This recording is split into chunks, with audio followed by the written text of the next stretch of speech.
भगवान की रचना पूरी। नमस्कार मित्रों, जय सियाराम, बापा सीताराम। मित्रों, आज राष्ट्रीय खेडूत दिवस थई गयो छे अने आज राष्ट्रीय खेडूत दिवस निमित्ते मित्रों विश्व प्रसिद्ध यात्राधाम बगदाणा विश्व वंदनीय संत श्री बजरंगदास बापाना सानिध्यमां आपणा गुजरात राज्यना प्रथम व्यक्ति एटले के गुजरात राज्यना राज्यपाल श्री आचार्य देवव्रतजी आव्या अने तेने संपूर्ण प्राकृतिक खेती विषे मित्रों खेडूतोने विशेष माहिती आपी, खूब सारी एवी जानकारी आपी। संपूर्ण जानकारी मित्रों आ विडियोनी अंदर छे, तो तमे विडियो निहाळजो अने विडियो गमे तो चेनल ने सब्सक्राइब करी अने विडियोनी लिंक तमाम मित्रों सुधी शेर करजो।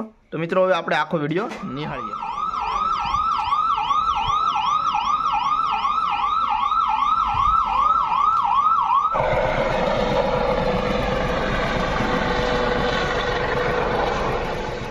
आदमी अपूर्ण तो इसकी रचना भी अपूर्ण, परमात्मा पूर्ण तो उसकी रचना भी पूर्ण। ये समझ में आनी चाहिए। ये जो धरती माँ है, इसमें phosphorus, zinc, potash, magnesium, iron, copper जो पौधे को चाहिए वो सब कुछ है। लेकिन वो तत्व अपने आप पौधे का भोजन नहीं बनते। ये समझो ध्यान से मेरी बहनों और भाइयों, धरती में सारी चीजें हैं लेकिन वो जड़वत है, वो गांठ बना के पड़ी। ये तत्व अपने आप पौधे का भोजन नहीं बनते। इनसे भोजन बनाने का काम अड़सिया करता, सूक्ष्म जीवाणु करते जो गौ माता के पेट से निकलते। वो सूक्ष्म जीवाणु धरती में पड़े खनिजों को खाते हैं, भोजन बनाते हैं और पौधे की जड़ को देते हैं।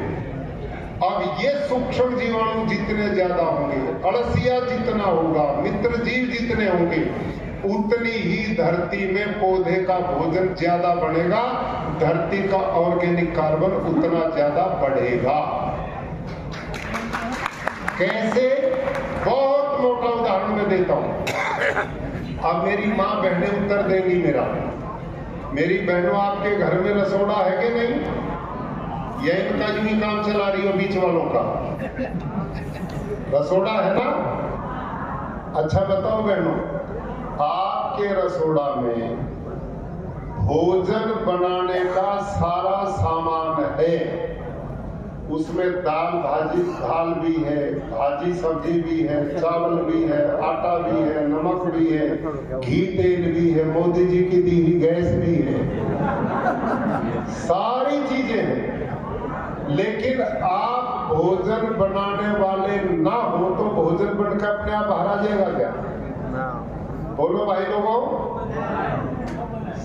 रोटी भोजन बनाने का सामान तो रसोड़ा में सारा है, लेकिन भोजन बनाने वाला नहीं है, तो भोजन बनेगा क्या?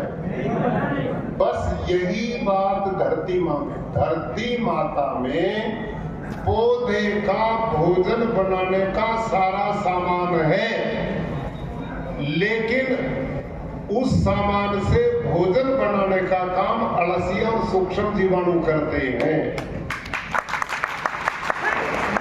जितना सूक्ष्म जीवाणु होगा, जितना अड़सिया होगा, मित्र कीट होंगे, उतनी ही धरती की गुणवत्ता होगी।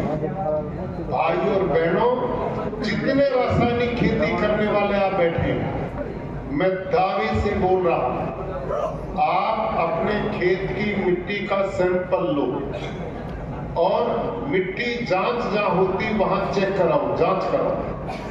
आपकी धरती का ऑर्गेनिक कार्बन 0.234 से ज्यादा नहीं है। और वैज्ञानिक भाषा में जिस धरती का ऑर्गेनिक कार्बन 0.5 से नीचे है वो बंजर होगी नहीं, हो चुकी है। आज सारे भारत की धरती बंजर हो चुकी है। आप कहेंगे तो पैदावार देती कैसे बंजर होगी? मैं बताता हूं। जहां से मैंने बात शुरू की थी, जब हरित क्रांति शुरू हुई तो 13 किलो नाइट्रोजन 1 हेक्टेयर में पड़ता था। आज वो 13 किलो डाल करके पैदा करके देखो कुछ होगा क्या। आप 2.5 एकड़ में 13 किलो यूरिया डालो, कोई पैदावार होगी? ये हर साल जो बढ़ रहा है ये इसलिए बढ़ रहा कि धरती बंजर हो गई, जबरदस्ती पैदावार लेके बलात् आप उससे उत्पादन लेते, और एक समय ऐसा आएगा यूरिया डीएपी डालने के बाद भी कुछ नहीं पैदा होगा, कुछ भी नहीं पैदा होगा। सारी धरती ऐसी हो जाएगी जैसे धरती का फर्श होता है, जैसे समुद्र किनारे की धरती होती है, क्योंकि इस यूरिया डीएपी में आधा तो नमक है। जिस धरती में आप नमक डालते हैं वो तो बंजर आज नहीं तो कल होगी।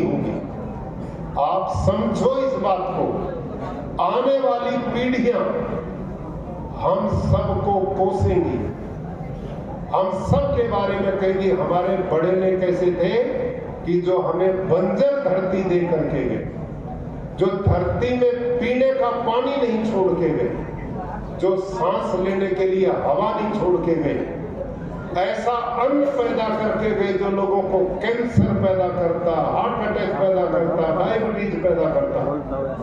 आप सब भाई बहन बताओ, आज से 40-50 साल पहले कैंसर नाम की बीमारी को कोई जानता था? हार्ट अटैक को कोई जानता था? कि डायबिटीज को जानता था? आज अस्पताल भरे पड़े, अस्पतालों में जगह नहीं है, इतने बीमार लोग हमने कर दिए। क्यों? आज माँ के दूध में भी यूरिया मिल रहा, गाय भैंस के दूध में यूरिया, पानी में जहर है, साग भाजी में जहर है, जो कुछ खाते सब में जहर है, ये स्लो पॉइजन है। अभी 6 महीना पहले 2 एग्रीकल्चर यूनिवर्सिटी है, कृषि विश्वविद्यालय, एक तेलंगाना में, एक पश्चिमी बंगाल में। वहां के 12 एग्रीकल्चर साइंटिस्ट वैज्ञानिकों ने रिसर्च किया 2 अनाज पर, गेहूं और चावल पे, और रिपोर्ट क्या दी उन्होंने कि इस समय भारत के लोग जिस अनाज और चावल को खा रहे हैं, गेहूं को, उसमें 45% पोषक तत्व बचे ही नहीं। उसमें पेट तो भरते, शरीर को कुछ नहीं मिलता, और उसमें आर्सेनिक, लेड, पता नहीं कितने तरह के जहर पाए गए। और उसका कारण भी उन्होंने दिया कि हाइब्रिड बीज का उपयोग और खेतों में यूरिया डीएपी जंतुनाशक का प्रयोग, इससे धरती माँ में पोषक तत्व बचे ही नहीं थे। उसी के पास नहीं तो आपको कैसे देंगे? धरती को हमने बंजर बना दिया और जबरदस्ती आए बार और ज्यादा यूरिया डालते हैं। इससे धरती आने वाली पीढ़ियों को आप बंजर भूमि देके जाओगे, कुछ नहीं बचेगा। आपसे मेरा निवेदन है कि इस प्राकृतिक खेती के ऊपर, ये जैविक खेती नहीं है, ध्यान करो, ये ऑर्गेनिक फार्मिंग नहीं है जो हम कह रहे हैं। ऑर्गेनिक फार्मिंग, जैविक खेती में उत्पादन पूरा नहीं मिलता, मेहनत भी कम नहीं होती, खर्चा भी ज्यादा होता है। लेकिन प्राकृतिक खेती और जैविक खेती में जमीन आसमान का अंतर है। आपको डराया जाता कि आप ये खेती करोगे तो आपका उत्पादन कम हो जाएगा, आप इस भय से नहीं करते। अच्छा, एक काम करो, तुम सारे खेत में मत करो, उतने खेत में तो कर लो जो आपके घर परिवार के खाने के काम आ जाए। तुम तो बच जाओ कम से कम कैंसर से, हार्ट अटैक और बीमारी से तो बच जाओ।